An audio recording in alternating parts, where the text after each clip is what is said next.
مثل ما ينفقون في هذه الحياة الدنيا كمثل ريح فيها سر أصابت حرث قوم ظلموا أنفسهم فأهلكت. پادی سلورما سفارہ کی دا سورہ آل عمران دا 117 یوسل واللسم نمبر آیت المبارکہ دے. پادی سلورما سفارہ کی دا سورہ آل عمران دا 117 یوسل واللسم نمبر آیت دے. پادی مذکورہ آیت کی یو عنوان و مقصد دے مثل لمن انفق فی غیر طاعت اللہ وفي غير مرضاته وللرياء. الله سبحانه وتعالى مثال دا چا د انفاق او د مال لګولو ذکر کړي چې یو څوک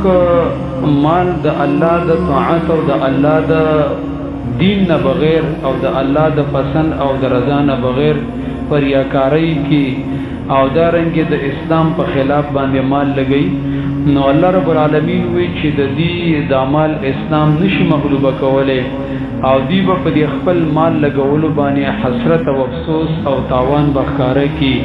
دا د سی آیت دې لکرو صبراشي ثم تكون حسرتا علیهم، به د عمل لګول په دې باندې سبب د افسوس او د خفګان او د تاوان هغه ګرځيږي. وړاندې آیاتونه کې ویلي چې دا مشرکین او دا اهل کتاب یهود و نصارا او عام کفار دی صد عن سبیل الله کی د الله د لارې نه او د الله د دین نه خلق بندي. وسوی د دې د الله د لارې او د الله د دین نه د بندولو یو طریقې واردات د دې چې دا ظالمان تخبیل الله مال ورکړي، مالداری ورکړي دا نذیر لګيږي او مال لګي په دنیا کې د دې لپاره چې اسلام مغلوب کی او د غرنګي د اسلام مخونی سي او مسلمانان اوخي هغه کمزوري کی. ته وګوره چې بدر تکله قریش راوتل ابو جهل دلی ناغي 1 لک درهم هغه چانده کړي وا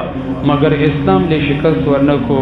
او همیشه د پارادا د کافرو طریقه د چاغي د اسلام په خلاف باندې مال لګي. د مسلمانانو د دین نه د اړولو او مرتد کولو د پاره کله د نېشنلټي په نوم باندې ویزي میزوداج نه راوباسي، کله د خپل قانون او د نظام او د خپل ازم د نافذولو د پاره او د غلبې د پاره په یو علاقه کې چې کوم د انجیوز په نوم باندې کارونه کوي، اصلاحي او فلاحي کارونه، روډونه، سړکونه، هسپتالونه جوړول او دغه رنګ په انساني او بشري دغه باندې نوم باندې مال لګول. الله وی دی په خپل مال باندې به سخت افسوس او تاوان به وکي. مثل ما ينفقون، مثال دا هغه چیز چې دی خرچه کوي، څوک خرچه کوي دا کافر خلک فی هذه الحیات الدنیا، په ژوند د دنیا کې، یعنی کم خلک چې د دنیا مال د دنیا ته خاطر لګي او دغه رنګ د دنیا کې د خپل نوم او د ناموس د پاره او د خپل شهرت د پاره او دغه رنګ خلکو ته د ځان خودنې د پاره، نو دوی چې دا مال لګي الله وی دا خلک چې دا کم نمایشي کارونه کوي، کم د دکلاوی او د ځان خودنې کارونه کوي او د دین د حقيقي خدمت په ځای باندې اصل د خپل نوم د ناموس د پاره، نو د دې مال د لګولو مثال او حال به په قیامت کې د شي چې دا به اس په کار باندې رانی شي. دلته مثال ورکړي کما سریح، دا په شان د حال د اغسیلې باندې دا فيها سر چې پاغي کې اور وي یا پاغي کې غلې وي. اصل کې ریح چې دنو دا هغه هوا د پر استعمالي کې چې هغه طوفاني هوا او طوفان وي چې داغه مخه تکم شرازي نه غي څه د ځان سره وړي نس نابود کوي. لکه تاسو ګورئ د دې مثال د یو سړی کاغذ وسیږي، نو کاغذ چې ناغه چې کلو چې ناغه نه ایرت نه جوړ شي، به چې کله پاغي باندې هوا راشي نو سړی چې په سیمنډ وخی، سړی چې پاغي په سیمنډ وخی اولاد کې رانی چې ناغه نشي رانی ولې. نو د قرنګ د چې دنیا کې د اعمال لګولې د خپل شهرت د پاره او د دروغجن نوم د پاره او د ډیګری او د غرنګي د دنیا کې د پلازو د مارکیټونو ودرولو د پاره او داغه د وجه نه چې کوم د آخرت او د قبر او د زنکدنه تیارې مخو ته نه د ملاو شوې د هغې دپاره یې مال نه دی لګولی نو دغه رنګ مثال دی لکه دغه سړي ته وګوره چې د ایره پسې منډه وخي او په لاس کې رانیسي نیشي رانیولی هېڅ به مو ته لاس کې رانشي دغه رنګ یې دته خو دا ښکاره کېږي چې ما خو ګینې دنیا کې ډېرې پلازې ودرولې او ډېرې صدقې مې کړي او ډېر مالونه مې لګولي دي لیکن حقیقت چې دی قیامت چې دی نو دا د حقایقو ځای دی قیامت کې به هر څه حقیقتا راښکاره شي فبصرک الیوم حدید نن ستا نظر چې دی یا مخاطب یا انسان ډېر تیز دی نو دا هېڅ شی به مو له پیدا ورنه کړي وړاندې آیت کې ویلې چې د انسانانو ته د دې اولاد او مال په قیامت کې د الله د عذاب په مقابل کې هېڅ شی پیدا نشي ورکولی وجه دا ده چې دوی په دې دنیا کې دومره منهمک شوي دي صرف د مال او دغه رنګې د خپل جایداد او د کاروبار او تجارت سیوا کولو دپاره او د خپل اولاد ته د ترقۍ ورکولو دپاره دوی مال په دې کې لګولی موږ او تاسو که هسې ځان ته وګورو کله چې سړی د دین دپاره مال لګوي نو مخې ته دا دوه رکاوټونه راځي یو اکثر چې کوم دی مخې ته زامن ودرېږي چې ورګه زما خپله لا د زامنو ډېر ضرورت دی ودونه مې نه دي کړي که ودونه یې له کړي بیا وایي ورګه له بیل دپاره مې پلازه او دوکان نه دی جوړ کړی ته ورګه چې دا کاروبار وله سیټ کړمه نو دې د وجې نه د ځان د آخرت دپاره هېڅ سودا او هېڅ ګټه هغه ونه کړي او دارنګه چې کله مال لګوي په دین باندې او څه توجه جوړ شي نو د ورسه شیطان له خوا ذهن بوزي چې ستا خو خپل ډېر ضرورتونه دي په مسجد کې په جومات کې د دین د ترقۍ دپاره چې والله د 10 روپو ضرورت راشي نو یو سل سوچونه پې کوي او چې کله د خواهش خبره راشي د تربور نه د ځمکې د اخیستلو د دوکان د وړ پړه او یا چې کوم دی چېرته په شادي حال کې چېرې به دې باندې تربورانو ته پاتې رانشم په هغې باندې دا پیسې څنګه دړادړ لګوي ستا څه خیال دی چې یو مالداره سړی په پېښور کې په شادي حال کې هغه په یو واده باندې د زوی او د وراره او د نوسي شل لګه لګوي که چېرته د دې په نمایي باندې په دې پېښور کې چې دا کم غریبانان دي کونډې رنډې دي بې واده داسې الکان او نوجوانان په جینکۍ دي او الکان دي چې هغوی سره پیسې نشته د نکاح که دی په دې باندې لګولی وي دا معاشره به څومره جوړه شوې وي الله به تېنه څومره راضي شوی خو زمونږ اسلام ته اسی وګوره زمونږ اسلام چې دی نو صرف د ځان پورې محدود دی که زه یو نیک عمل کوم او هغه په بل کې نه نو بس ما ته ټول اسلام هغه ښکاره کېږي که بیګانه مې تعجد وکړل او چا نه کړي نو بس یو مالکه دا غټ فاسق دی او دغه رنګې دین پکې نشته دی او که بل چېرته چې کوم دی لږ شانتې مجاهده وکړه الله دپاره مدرسه کې سبق وویلې یا قرآن یو درس یې وکړو یا چې کوم دی صدقې ورکړله یا بل یو عمل یې وکړو نو هغه بل ته په دې نظر باندې ګوري چې بس هلکه ده کې دا عمل نشته دی موږ د صحابو په شانتې جنت غواړو لیکن د صحابو په شانتې چې کومه قرباني د هغې ته موږ تیار نه یو هلکه هغې خو د دې دین دپاره مال هم لګولی او جان هم خرج کړی و موږ وایو یا الله د ابوبکر او د عمر په شانتې چې کوم دی جنت راکړي د هغې ته ملګرتې بیا چې کله د هغې غوندې د قربانۍ خبره شي نه که نه هغوی بدل خلکو هغه خو نور خلکو د هغې خبرې خو مه کوه نو بیا زمونږ داسې طرز عملي نو بیا د هغې په شانتې جنت ته مه غواړه په جنت کې د هغې سره بیا ملګرتیا د هغې مطالبه مه کوه نو الله سبحانه وتعالی دې ځای کې چې دا ځینسازي کړې ده چې ګوره یاد ساتئ د قیامت د حقیقت ځای دی هلته به حقیقت به هم راښکاره شي دې مال پسې چې ته منډه وخې دا چې اسرافیل علیه السلام شپېلۍ وخې او یو کوکو شي یو میون په خفیستور د هر څه به له دله والوځئ هغه شی به تا ته هلته مخې ته پروت وي کوم چې د الله دپاره دې لګولی دی او دغه رنګې کوم چې دی په دین باندې دې لګولی دی نو قیامت کې به د هغه محفوظ وي باقي تا که په خپل ځان لګولی یا خوړلی ده اغوستلی ده په بچو دې لګولی په خپلو خواهشاتو کې دې وړاو کړی دی هغې ته مه کوه کروړو روپۍ تا نتلي دي لیکن قیامت چې راښکاره کېږي په عمل د صلې او د اجر نه هغه دی چې د الله دپاره لګولی مثل ما ينفقون مثال دا غسیز چې دی خرچه کړی وي فی هذه الحیات الدنیا په دې ژوند دنیا کې ارڅ په دنیا کې مال لګي معنا دا نه کینی پیشان هذه دنیا د دنیا د حقولو د پاره د دنیا کې د خپل قانون او د خپل میشن او د ایجنډې نافذولو د پاره په یو ځای کې چې کله د انګریزانو کار کیږي چې په علاقه کې وټونه ونشي نو هغه د پر څومره مال لګي چې ردی د پر انتخابات وټونه وشي حالانکه په یو علاقه کې چې کله د دوی چې کم د کار کیږي نو د دوی نوم او د غرنګ دوی چې کم میشن او مقصدی نو پاغي باندې د امریکایانو او د کفار څومره کروڑو روپۍ لګي لکه مثال په تور باندې او تویار د وایي بیا اساس کی وغیرہ به ورګي الکه دا چې کم مریضان دي له هسپتالونو کې پراته دي دوی له مال ورکول په دې باندې به دوی علاج کول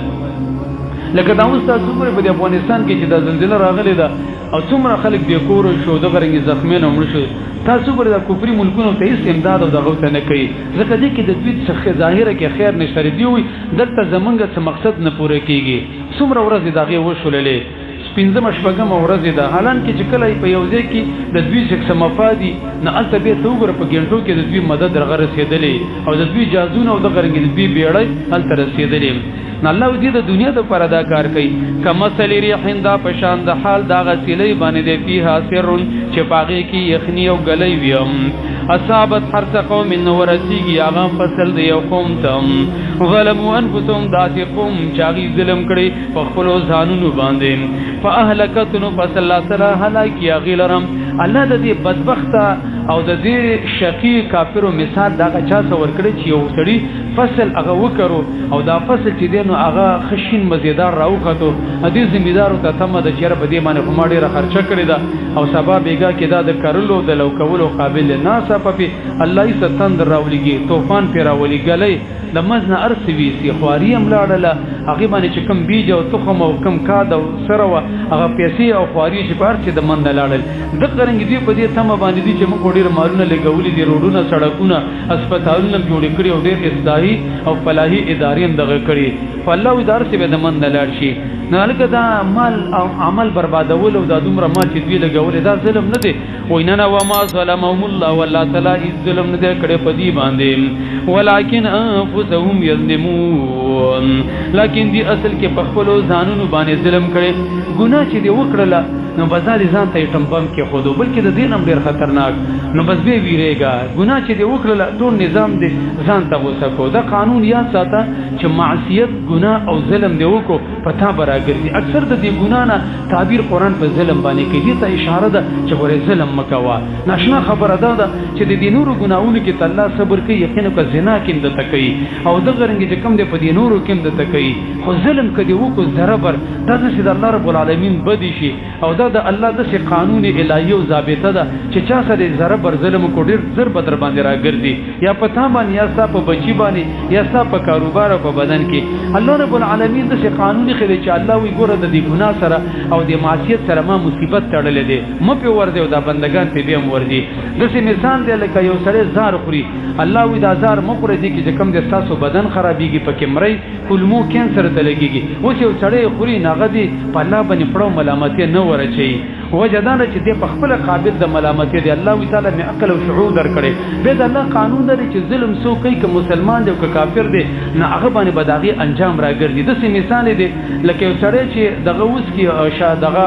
زهر کدا کافر اوس کې او وی خوري او استعمال کې که مسلمان په دواړو باندې یو شان ضرر کوي دواړه په وجلې کېږي دواړه پمري د سنې کې چې مسلمان یو خوري دغه د پر زیزارونه هیڅ در حفظه بوتل جوړ شي چې خیر دی دا مسلمان دی او د کافر د پردیزار نه دواړو باندې یو شان اثر کوي د قرنګي کسره د کلمې نه دی ظلم وکړو اگر کته به اجي سي به عمره به دي کړي او مولا به یو د قرنګي تبلیغي به یو فلان او فلان به مسلمان به منځونه بکې او که ظلم دې کوو او د قرنګي چې کم دی یتیم او د کونډه رند سره او د بیوسو بیکاسو سره الله سبحانه و تعالی بدن ظلم وباسي دته الله عمومي خبره ذکر کړي